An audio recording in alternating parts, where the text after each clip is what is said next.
जय जगन्नाथ फ्रेंड्स, कोरापुटिया नाना के चैनल को आपण माननकु स्वागत। आज यही वीडियो रे मु नहीं आछि खांटी कोरापुटिया स्टाइल रे किबळी भाबे कंकड़ा तरकारी तैयारी करा जाए। तो वीडियो टी को शेष पर्यंत देखंतु। आशा करे वीडियो टी आपनकु बहुत भलो लागि पारे। वीडियो टी को शेष पर्यंत देखंतु। कंकड़ार गोड़ को आमे भल भाव एक शिल साहाय्य बाटी नेबा। देखंतु कंकड़ार गोड़ को केमिति भल भाव मु बाटी नेछि। कंकड़ार फेस एबे पूरा पूरी तैयारी हैला। एबे आमे बाटी के रखिथिबा कंकड़ार से पेस्ट को आमे तेल साहाय्य छाणीबा। तेल आमर गरम हो आसिलानी। तो देखंतु एही फेस्टी को केमिति छाणुची एवं कंकड़ार ऊपर भाग को मध्य छाणी। देखंतु सांग माने मु केमिति छाणुची पकुड़ी छाणीला परी।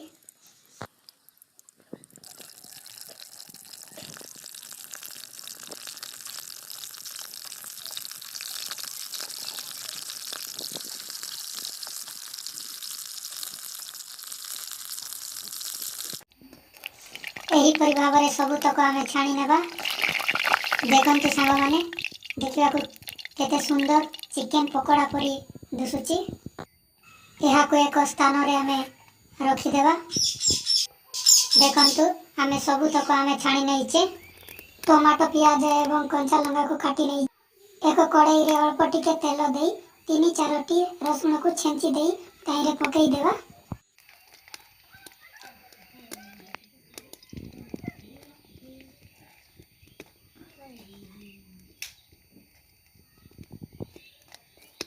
एथिरे आमे कटाई थिबा प्याज एवं कंचा लंका को ऐड कर देबा।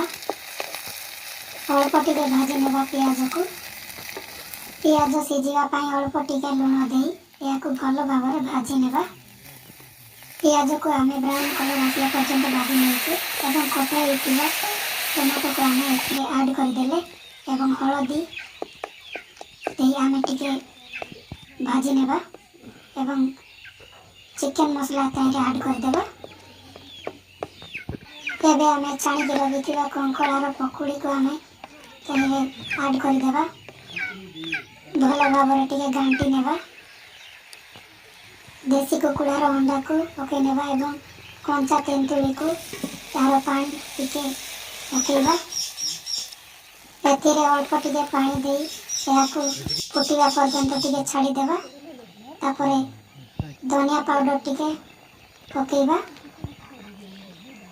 देखंतु हमर तरकारी प्रस्तुत हो गलानी। देखंतु केते सुंदर भाबरे हमर तरकारी रेडी हो गला।